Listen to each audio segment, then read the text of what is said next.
Hey everyone, welcome to Princess of Gay. I'm your host, Connie, and today we're gonna make everybody mad as I review the Super Mario Bros. Movie. So, here we go.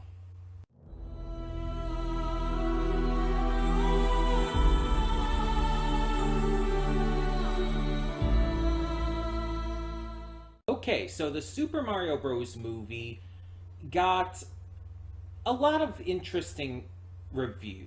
It's a movie that a lot of people like just for being fun. Some people criticized for not having much of a story, and so on and so forth. It seemed mostly mixed, but I think the most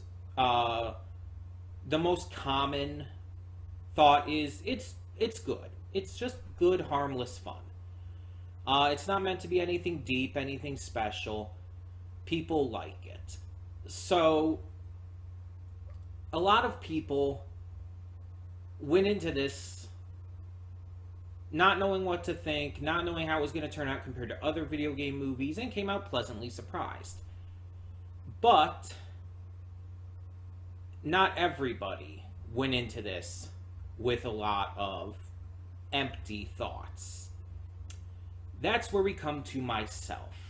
I went into this movie as a very harsh critic. Something I often don't do, something I'm actually kind of against. So why did I do it here? Well, because of the trailers. Usually when I watch a movie, I either don't see a lot of the trailers or it's a movie that I already know I'm interested in, so I'm going to watch the trailers anyway because I already know I'm going to see the movie. Because usually trailers can influence me. And so my thoughts when I was going into this ended up being negative because of the trailers. In fact, there was a point where I was avoiding even ever getting to this. There was the question of whether I would react to it or not. And my big thing was, if I'm going to react to this, I'm going to react to the French dub. Because I saw the trailers in the French and it's like, this is leagues better. And I'll get to the biggest reasons why in a bit. But even with the voices not being an issue, the trailers didn't inspire a lot of hope for me. And mind you, I'm not the biggest Mario fan. Like, I've always been more into Legend of Zelda. Mario has always been something I'm more casually into. Which is funny considering my very first video game of all time was Super Mario Bros. 3. It is the single first game I ever played. And I still love it, and there's a lot of Mario games I do still love. I'm even currently playing through Super Mario Odyssey. But, despite all of that, and despite enjoying Super Mario Odyssey on my first playthrough here, I never would consider myself a big Mario fan. Just the casual enjoyer. So, I'm seeing the trailer, I'm seeing a lot of things that seem very fan servicey without a lot of soul in it. Everything seems like it's trying too hard to be like, to make the viewers like, oh, look at that, oh, look at that. It's like, I know what that means. I know what that song is. I know what that reference is, without actually like thinking, how is this going to adapt to a movie? With any kind of material that you adapt from one medium to another, you have to make changes. Otherwise, it can't work. And watching the trailer, my thoughts were, this isn't looking good. This looks like it's trying to be too fan servicey and looks like it's not trying to actually be its own thing for the sake of the medium. There were even some parts of it that I felt like a video game cutscene rather than a movie, and it's like, that's not a good thing. So I'm watching this. I'm watching the trailers, and I'm not hopeful. I didn't want to see the movie in theaters, because again, if I was going to react to it, I wanted to see the French dub. But when it eventually came to streaming, I looked everywhere and I couldn't find anywhere any streaming service that it was on that I could watch the French dub on. So eventually I just said, like, basically today, I just said, fuck it. We're just going into this, we're just going to go into this. I'm going to watch it on my own, and I'll just do a review for it. So those are my thoughts going into this, and they were not positive. So after having watched it now, what did I actually think? I'll give my spoiler-free thoughts first for anyone who might not have seen it yet, and then I'll give a spoiler warning once we're about to go into the stuff that talks more in detail about everything that happened in the film. So, spoiler-free thoughts, it was okay. Like, it wasn't bad. I will actively say that. It was not bad. But I wouldn't call this great by any means. And not for the reasons you might think. The entire argument, and I'll get more into this in the spoiler stuff, but the entire argument I've heard some people apparently complained about it not having a story is bullshit. It very much has an active story. It may not be as deep as some other movies. Like, it's not going to be, like, as complex as Across the Spider-Verse or anything. But it very much has a story.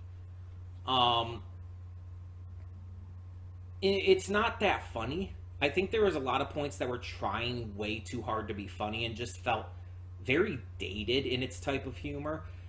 Nothing in this made me laugh out loud. The best it gave me was a couple sensible chuckles. But most of this just wasn't funny. And the parts that were trying to be like really cool and action-packed were well done. There's a lot of great stuff. There's a scene I'll talk about in the spoiler stuff, but at the end of the film, there's a scene that actually is really hype. I will say it's probably the best scene of the movie. Most of the characters I liked. There were a couple characters who I felt really off to me in terms of their portrayals compared to how they are in the games, how I know these characters to be. And there's some aspects of things that just I don't feel worked in a lot of ways. Some things that just didn't even make sense. And it seemed like they just added it in just to have the reference in there, rather than to actually make a logical reasoning for including it. But again, I'll get to all that in a minute here. So overall, if I were to give it a rating, like on a scale of like F up to S tier, I don't know, a B. It's not an A tier movie at all. It's not an S tier movie by any means. I'd say a reasonable B. Not like a high B, just kind of mid B. It's serviceable. It's okay. It's not that good, but it's not bad by any means. I wouldn't even say it's meh. It's definitely above meh, but it's not like that good. It's a reasonable mid B. So now we're gonna get into the spoiler thoughts, sharing everything I thought about the film in a lot more detail, with a lot of spoilers as to the specific events of the movie and everything.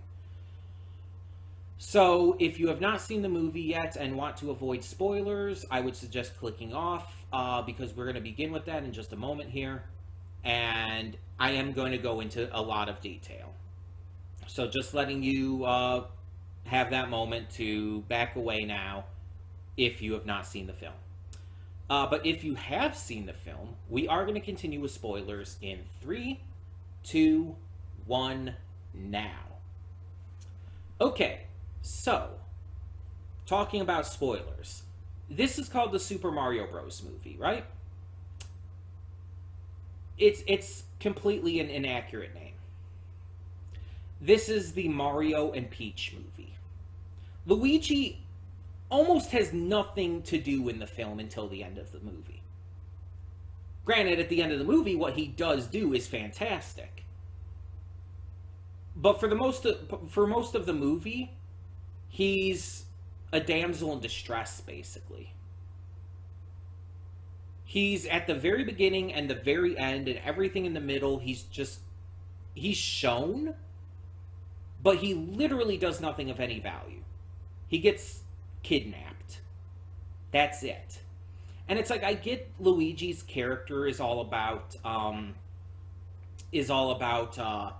him being a coward and not being as brave or strong as Mario and all. But Luigi has just as many accolades in the game as Mario, pretty much. In the various games, he's just as capable. He's just as agile. He can jump even higher in a lot of the games. He's got a lot going for him depending on the game you play. Super Mario Bros. 2, you have the Luigi's Mansion stuff, of course. You have the Mario and Luigi RPG games such as Superstar Saga and Bowser's Inside Story. And he's very capable. Yes, he's a coward, but he's still capable.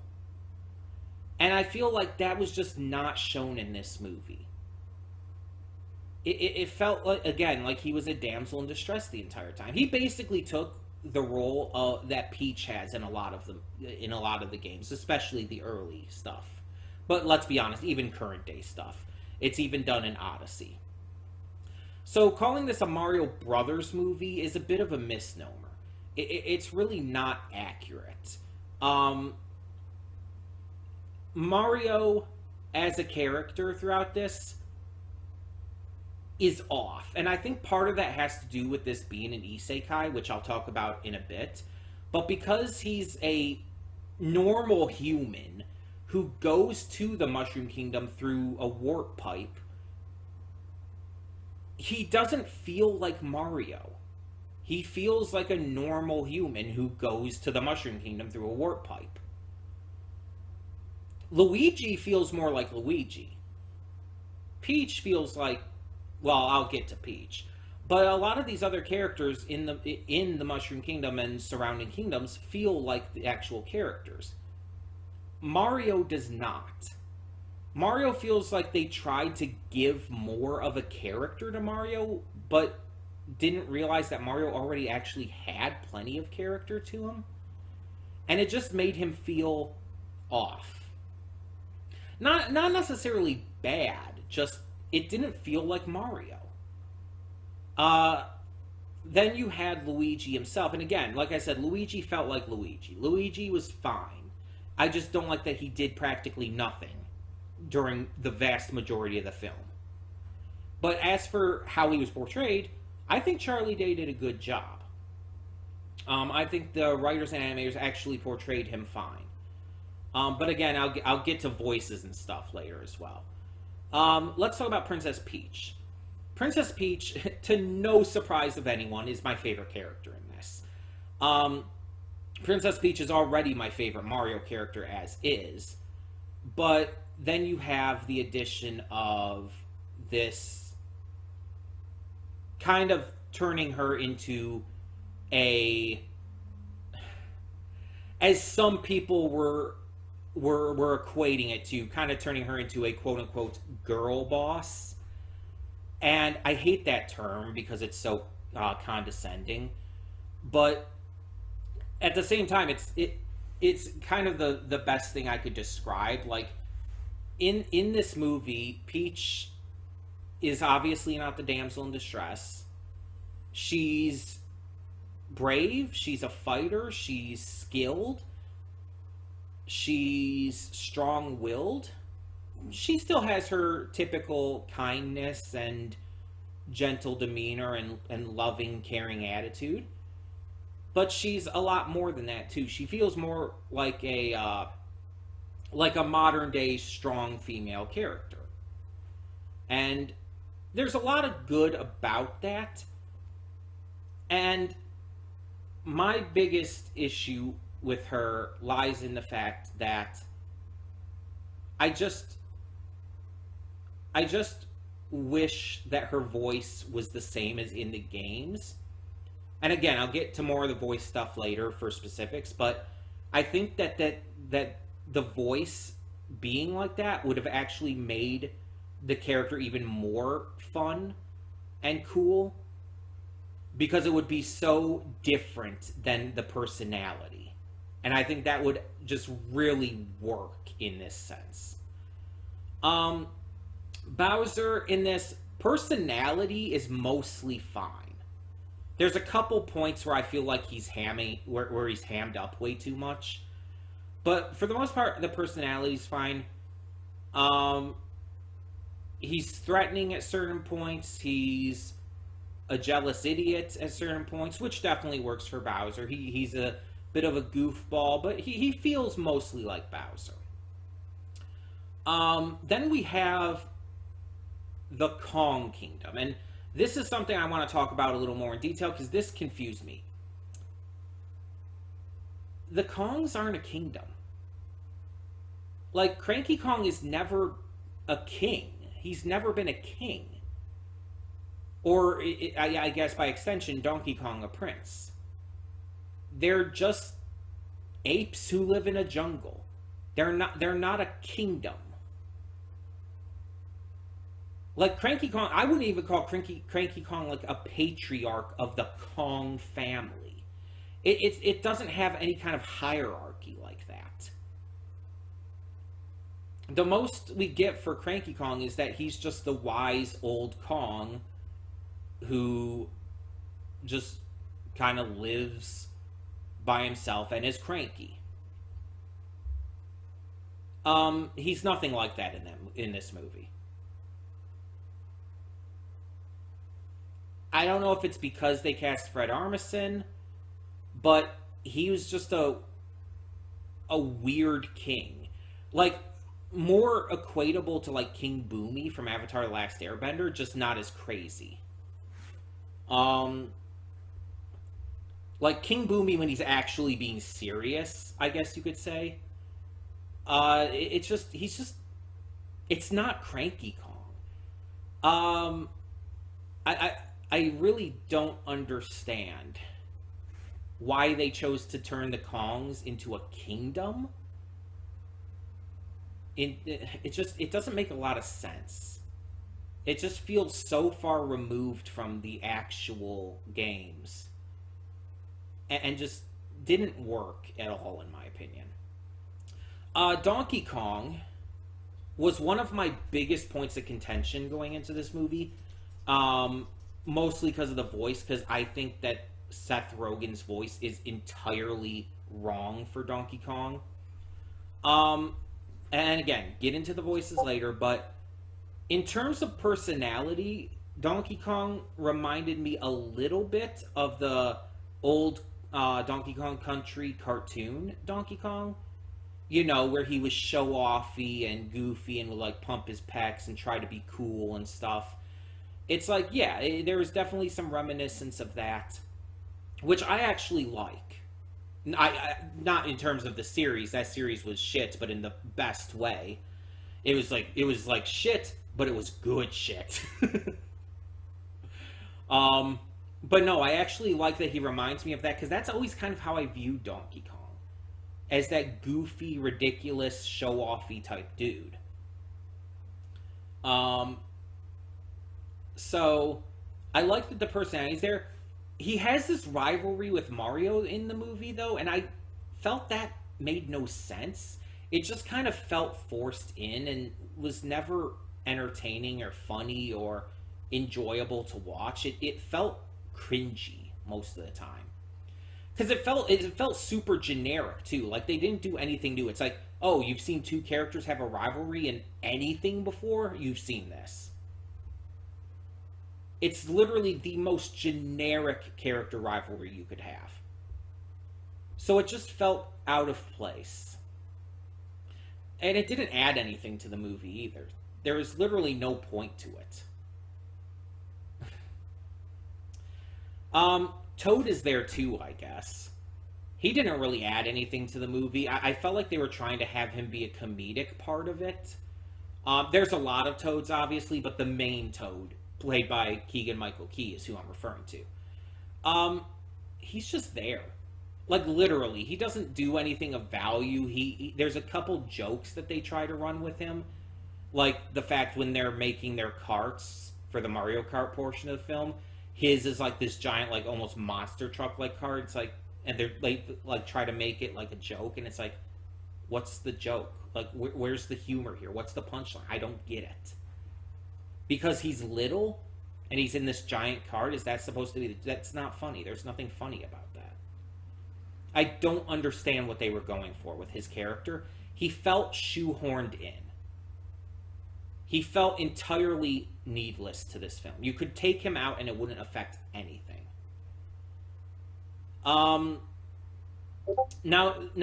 that I've talked about the characters, is there a story in the Super Mario Bros. Movie? Because that was a big question a lot of people, or not really a question, but a big complaint a lot of people had after seeing this film, apparently. I heard that people have been complaining all over the place that, oh, this doesn't have a story, and a lot of people were defending it, saying, it doesn't need a story, it's just dumb fun. It's not meant to be anything deep or anything. It's like, this does have a story. The people who are saying this doesn't have a story are just wrong. It actively has a story. It's, again, not the most deep story. It's nothing like Across the Spider-Verse or other great animated movies out there. I wouldn't expect it to be. Like a lot of people have said, it's Super Mario Bros. It's not meant to be taken that seriously. But it definitely has a story. Mario and Luigi quit their former job to open up their own plumbing business.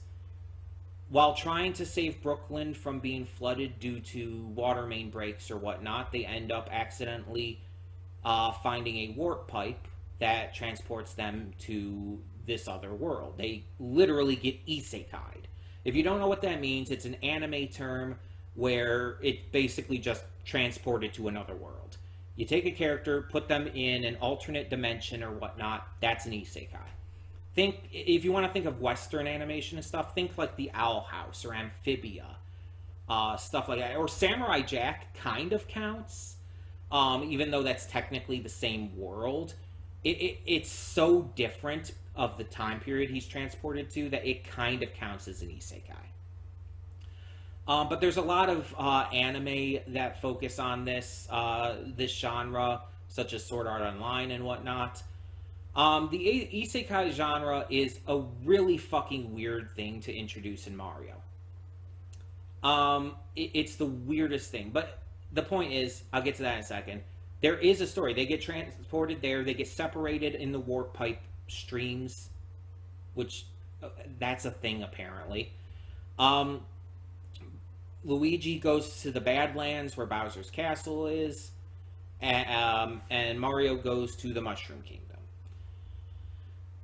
And so Mario and Peach agree to work together to save Luigi and to stop Bowser. It's a mutual agreement.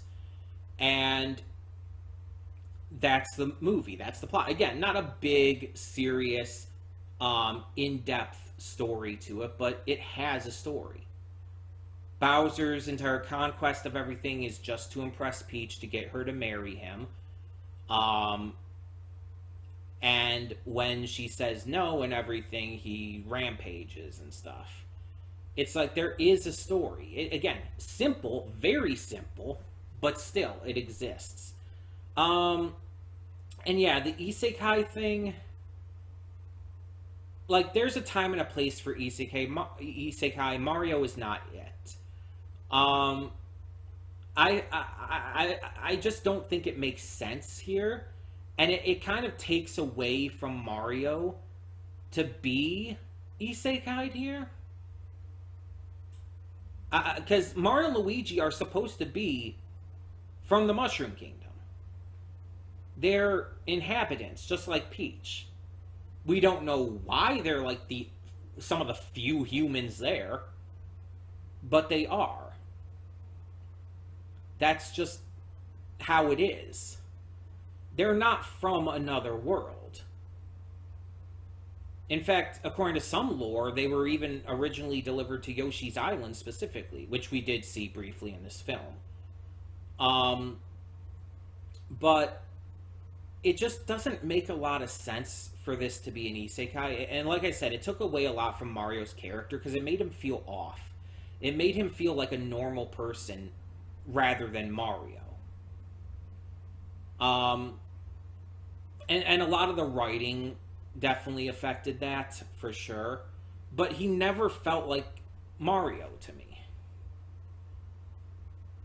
And it's kind of unfortunate. I think the isekai thing was just a big mistake. But was this movie game accurate? Because as I said, when I initially saw the trailers and stuff, I thought it was trying to be a little try hard, that it was trying to give a bunch of fan service that we would recognize without having any soul to it. Is there game accuracy to this? Yes. There is a lot of sound effects, random enemy grunt voices like Shy Guys and whatnot. A lot of things that are very game accurate, but there is a lot of stuff that's not. Like I already mentioned, the Kongs being a kingdom makes no sense. It's not game accurate at all. Mario and Luigi being from another world, not game accurate. Why is the Mario Kart thing a Kong? Like the Kongs have the carts. The entire Mario Kart thing is apparently part of the Kong King. Why?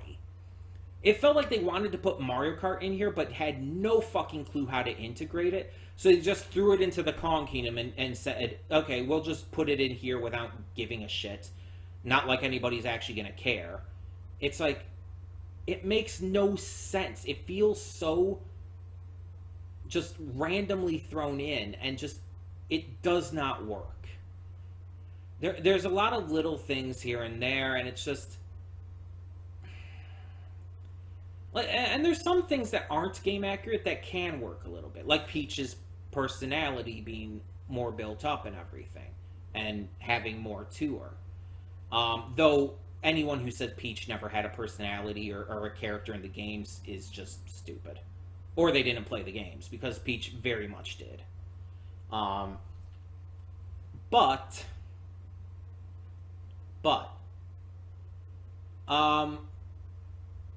how is the other aspects of this? The soundtrack would have been good if not for the randomly inserted pop culture songs. How else would I put? There's another word I'm trying to think of, but the commercial songs rather than video game songs, basically. Rather than just Koji Kondo's classic game tracks, this also includes songs like No Stop Till Brooklyn and Take On Me and whatnot. And it's like, I hated the inclusion of those songs. It broke my immersion completely. It completely broke my immersion, and it just ruined a lot of scenes for me to hear like famous like pop and rap and rock songs playing during these scenes. It's like, okay, this is a commercial choice. It was not made for any reason or logic. This does not work at all. It broke my immersion so fucking hard to hear these songs in the Mario movie. It was such a terrible idea. The art and animation. The art and animation in this was... who am I kidding? It was amazing. Visually, this movie is stunning. And I admitted that with the trailers and all. This movie is actively beautiful to look at. It is super well animated. The designs are perfect. They look like the characters as they should in a movie like this.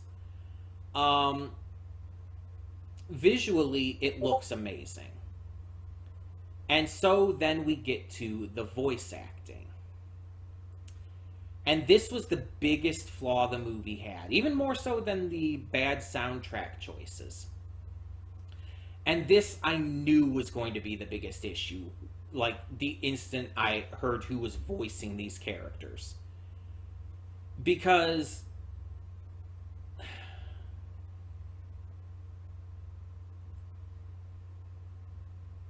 the voices were not good for the most part. There were a couple voices that were okay. Charlie Day as Luigi was okay. It was passable. Anya Taylor-Joy as Peach, passable. Keegan-Michael Key even did a passable job as Toad. And that's all I can say. Oh, wait, Diddy Kong. You hear Diddy Kong, like, for a brief second. Passable. Diddy Kong's voice was passable. Everyone else was shit. Mario? I shouldn't even need to explain why, because everybody's already, like, blasted him into oblivion for this voice performance. It's just Chris Pratt. He's not doing... He does a voice at the very beginning of the film during the commercial. You know, the Super Mario Bros. Plumbing commercial that was released ahead of time. There's actually more to it in this movie than in the version that was released before the movie's release. There's more to this, and it has the Mario Bros. Doing their actual, like, the actual game-accurate voices, and those sound amazing. But then you find out they're basically just doing those voices for the commercial, and it's like, that was another immersion-breaking scene, because it's like what they did with the Chip and Dale movie, where it's like, oh, the voices were just for when we did the cartoon and all. That's not how our actual voices sound. It's like, I hate that trope. I freaking hate that idea. It is such a terrible concept. They sounded so much better in that commercial when they were talking like Mario and Luigi should talk. When you just have Chris Pratt's voice, it's terrible. It sounds like Chris Pratt. It's just Chris Pratt. I could just turn on Guardians of the Galaxy, hear the same voice. Again, Charlie Day is a little more passable, but only passable. Bowser, it's just Jack Black. As much as I love Jack Black, it's just fucking Jack Black. And I couldn't get over that. It didn't sound like Bowser to me. That's not what Bowser sounds like to me. And it was definitely distracting. It was extremely distracting. And Donkey Kong? Like, say what you will about Seth Rogen one way or the other. I have no issue with Seth Rogen as a person. His acting is very mixed, honestly. The thing is, he said when he was cast for this that he refused to do a voice, that it was either going to be his voice or nothing, his natural voice or nothing. They should have at that point recast him, because I'm sorry, that's not Donkey Kong's voice. That is a terrible voice for Donkey Kong. It just makes no sense. It makes no sense. Would you do a live-action Pokemon movie and cast Idris Elba to voice Ash Ketchum? No. That would make no sense. It would be so far out of left field. It would be so actively wrong for the character. You would never do that. Idris Elba could play some other character. Maybe Giovanni. But not Ash. You wouldn't never cast Idris Elba as Ash. As talented as he is, he could not do the right voice for that. So why would you cast Seth Rogen as Donkey Kong? Why would you cast the worst possible voice for Donkey Kong? It does not work. And hearing him laugh, like the classic Seth Rogen goofy-ass laugh coming out of Donkey Kong, I cringed so fucking hard. I don't know if I've ever cringed that hard before. It was so bad. Cranky Kong, Fred Armisen, it's like, that's not Cranky Kong. That's Fred Armisen. It's like, it's Anya Taylor-Joy was only passable only because of what they did for Peach's character in this film. If it was the Peach that we know from the games, it wouldn't have worked. They had changing Peach's character a little bit actually helped make Anya Taylor-Joy's voice work. I love Anya Taylor-Joy, but it's still not even that good. It's still only passable, and it's not even the performances. Like, all of the actors here do put out good performances. It's just that the voices are so actively bad for the characters. They do not work. And the worst part about it is that Charles Martinet, who voices Mario, Luigi, and various other characters in the games, or at least did until today. It was actually, Nintendo actually announced, as well as Charles himself, that he's stepping down from the voice role. Which really sucks, because it's like, he is Mario's voice. He is Luigi's voice. And the various other characters he voiced, it's like, there is no voices for those characters without him. So a lot of people have said, and I'm hoping as well, that he's recorded enough voice lines that they could just reuse over and over without resorting to AI, of course. If they resort to AI, I'm like probably never playing a Mario game again. Because that shit is really fucking gross. And I'm not getting into that here. The point is, the voice acting, the actual acting was good. The voices just did not work for most of the characters. They were extremely ill-fitting, and it was just bad choices all around. But that's what's going to happen when you have Hollywood produce a big, massively funded video game movie.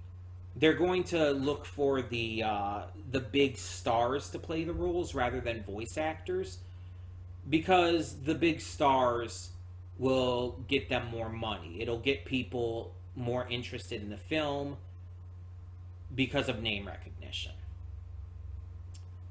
It's really, really disappointing. But there's unfortunately not really anything that we can do about it. I just hope that they don't take this as a sign to do other classic franchises in this way too. Because if they do a fucking Legend of Zelda movie and ruin these characters with terrible voicing for me as well, I'm gonna riot. But yeah, there is a lot in this that I did enjoy. The ending scene where Luigi actually gets to do something, where him and Mario activate the Superstar and use it to kick Bowser's ass and all, that is probably the best scene in the movie, at least one of them. It's cool. It's actively entertaining. It feels like the movie was building up to that with the reveal of the star at the beginning and everything. It feels like an actual payoff, which is a little surprising. Also, in the Brooklyn part at the beginning, there's this dog. Wow, that timing could not have been better. Wow, I could not have planned that if I tried. Piper, get down.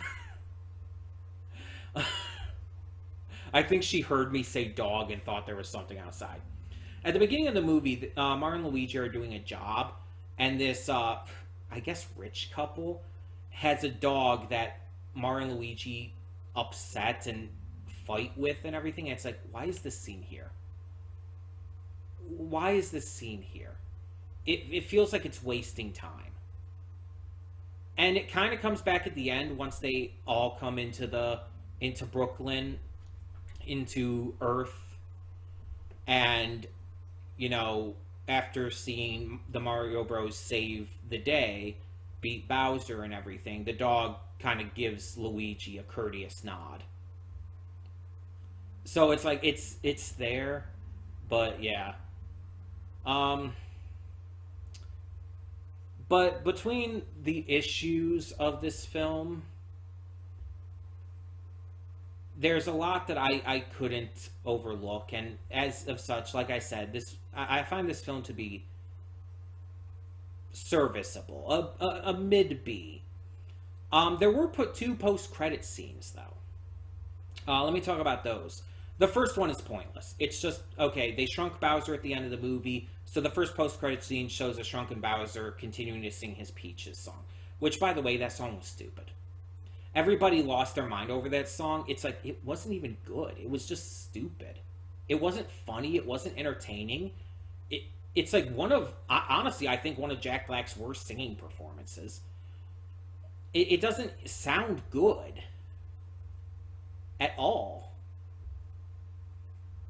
Even for Jack Black. And it's, consider this.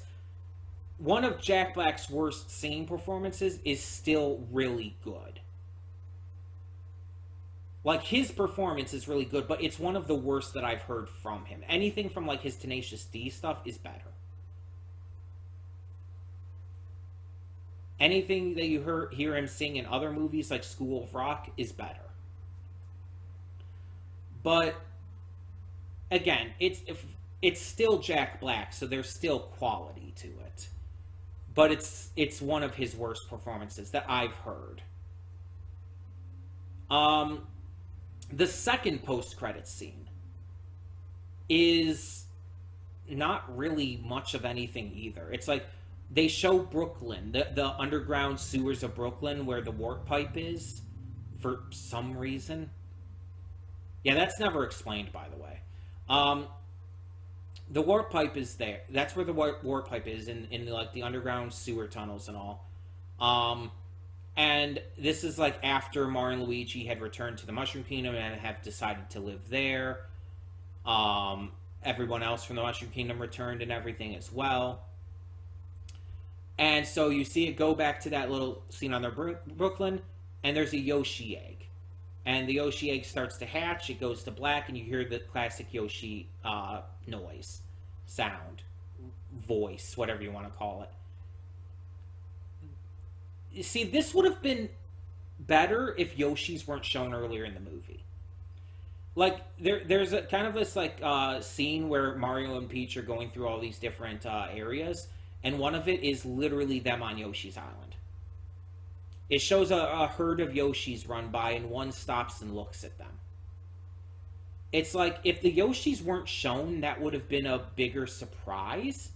But in the end, it's like, oh, yay? They're sequel baiting us that Yoshi's going to be in the next one. There were Yoshis in this one. It's really not that big of a leap, a big a surprise. If you're going to do a surprise post-credit scene, it would have made more sense to have, like, Wario show up or something.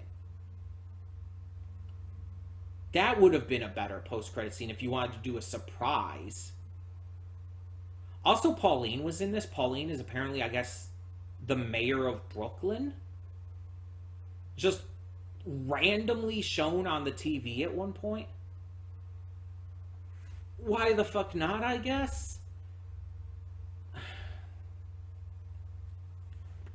Listen, my overall thoughts on this, like I said, this movie is okay.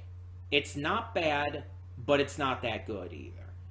It has a lot of things that drag it down, but there's a lot of things that are also very fun. I know I've talked a lot about the negative stuff, but there is a lot of aspects that are fun. A lot of the scenes are very enjoyable to watch, even if they make no sense at times. Mario's fight with DK in the arena and all was fun, even if there was an unfunny and random-ass Gladiator reference in there. Like, Donkey Kong, you're not Russell Crowe. Don't do that. The Mario Kart scene, as pointless as it was still fun and entertaining. There's a lot that was entertaining. Peach rejecting Bowser at the altar and freezing him was actually really fucking badass, and I loved it, if I'm being honest. She rejected him at the altar, pulled out an ice flower, and froze his ass, before turning her attention to the others in the crowd and attacking them too. And it's like, Yeah, I love Peach in this movie. I still think it would have been better if she had her, like, actual Peach voice. I think with her personality in this, combined with the cutesy Peach voice, would have been fucking amazing. But I still love that scene. Like, there was a lot of stuff that was good, but there was also the negatives. Like, you recast Mario and Luigi with these random ass stupid celebrity voices, but you also have the nerve to put Charles Martinet in the movie as two random side characters. This guy who's clearly designed to look like the original Jumpman and playing an arcade game, and then Mario's father. It's like, that just feels insulting to me. Like, you're gonna recast the main two roles that Charles Martinet himself basically made famous in terms of the voices, and then you're just gonna place them as two minor characters who are barely in the film. That's just not okay. So yeah, some of the negatives definitely outweigh some of the negative, or some of the positives, but there are some positives that do bring it back up. So again, to me, it's just okay. It's a mid B.